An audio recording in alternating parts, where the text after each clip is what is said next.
नमस्कार, आप देख रहे हैं स्काईनेट टीवी इंडिया। पेश आज के मुख्य समाचार। आम आदमी पार्टी की राज्यसभा सांसद स्वाति मालीवाल से बदसलूकी और मारपीट केस में दिल्ली पुलिस ने सीएम आवास में सीन रिक्रिएट किया।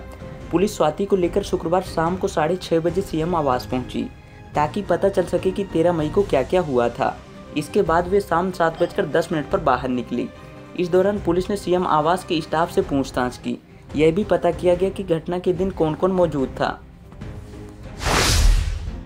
सिंगापुर और हांगकांग के बाद अब नेपाल ने भी भारत के 2 मसाला ब्रांड एवरेस्ट और एमडीएच की बिक्री, खपत और आयात पर रोक लगा दी है। नेपाल के खाद्य प्रौद्योगिकी एवं गुणवत्ता नियंत्रण विभाग के प्रवक्ता मोहन कृष्ण महाराजन ने कहा, नेपाल में आयात किए जा रहे एवरेस्ट और एमडीएच ब्रांड के मसालों के आयात पर प्रतिबंध लगा दिया गया है। मसालों में हानिकारक केमिकल के अंश पाए जाने की खबर आने के बाद 1 हफ्ते पहले आयात पर प्रतिबंध लगाया गया था और हमने मार्केट में भी इसकी बिक्री पर प्रतिबंध लगा दिया है। इन 2 ब्रांड्स के मसालों में केमिकल के लिए जांच चल रही है। अंतिम रिपोर्ट आने तक प्रतिबंध लागू रहेगा। 4 धाम यात्रा के लिए केदारनाथ, बद्रीनाथ, गंगोत्री और यमुनोत्री में श्रद्धालुओं की भीड़ प्रशासन के लिए लगातार चुनौती बन रही है। भारी भीड़ को देखते हुए उत्तराखंड सरकार ने 3 बड़े आदेश दिए हैं। उत्तराखंड के मुख्य सचिव राधा रतूड़ी ने कहा कि चारों धाम के मंदिरों के 50 मीटर के दायरे में रील्स या वीडियो बनाने पर पाबंदी लगाई गई है। साथ ही वीआईपी दर्शन पर लगी रोक को 31 मई तक बढ़ा दिया गया है। पहले यह रोक 25 मई तक लगाई गई थी।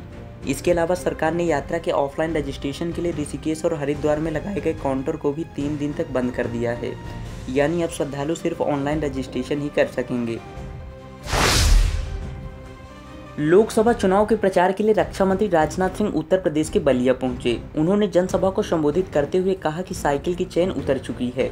2014 में ही आपने साइकिल की चेन उतार दी थी। 10 साल तक जिस साइकिल पर चेन न हो वह आगे कैसे बढ़ेगी।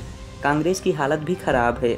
जैसे विश्व की धरती से डायनासोर लुप्त हो गए, वैसे ही भारत से कांग्रेस लुप्त हो जाएगी।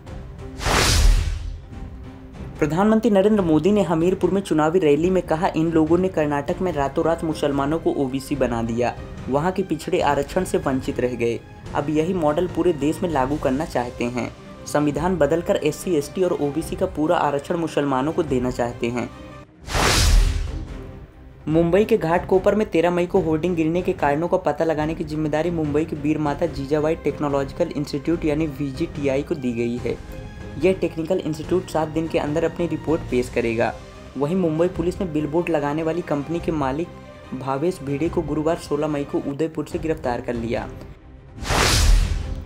इंदौर नगर निगम की पीली गैंग को सेना जैसी वर्दी पहनाने के बाद से शहर में विरोध शुरू हो गया था। भारी विरोध के बाद गुरुवार को नगर निगम के आला अधिकारियों ने पीली गैंग को सेना जैसी दिखने वाली वर्दी वापस स्टोर रूम में जमा करने का आदेश दे दिया। पाकिस्तान पोषित आतंकी संगठन लश्कर-ए-तैयबा जैसे मोहम्मद और हिजबुल मुजाहिदीन लोकसभा चुनावों के दौरान कश्मीर में आतंक फैलाने की साजिश रच रहे हैं। खुफिया एजेंसियों के मुताबिक पाकिस्तान में बने आतंकी ट्रेनिंग सेंटर से हाइब्रिड आतंकी घुसपैठ कर कश्मीर में दाखिल हुए हैं। माधवी राजे के अंतिम संस्कार के दूसरे दिन शुक्रवार को केंद्रीय मंत्री ज्योतिरादित्य सिंधिया छतरी मैदान पहुंचे। वहां उन्होंने नम आंखों से रस्में निभाई, राजमाता की अस्थियों का संचय किया। अगले 9 दिन के लिए अस्थि कलश को छतरी मैदान के माधव बाग में रखा गया है। अस्थियों को अलग अलग कलशों में नेपाल, उज्जैन और प्रयागराज ले जाकर विसर्जित किया जाएगा। मध्य प्रदेश में एक सप्ताह से एक्टिव आंधी, बारिश और ओले गिरने का सिस्टम कमजोर हो रहा है। गुरुवार को कुछ जिलों में ही मौसम बदला रहा, बाकियों में तेज गर्मी रही। ग्वालियर सबसे ज्यादा गर्म रहा, वहां तापमान 43.7 डिग्री सेल्सियस दर्ज किया गया। छतरपुर के नौगांव में तापमान 43 डिग्री पहुंच गया, जबकि 11 शहरों में 42 डिग्री के पार ही रहा। प्रदेश के उत्तरी हिस्सों में गर्म हवाओं का असर देखने को मिला। शुक्रवार को प्रदेश के आधे हिस्से में तेज गर्मी रही, जबकि आधे में बारिश और आंधी का असर रहा।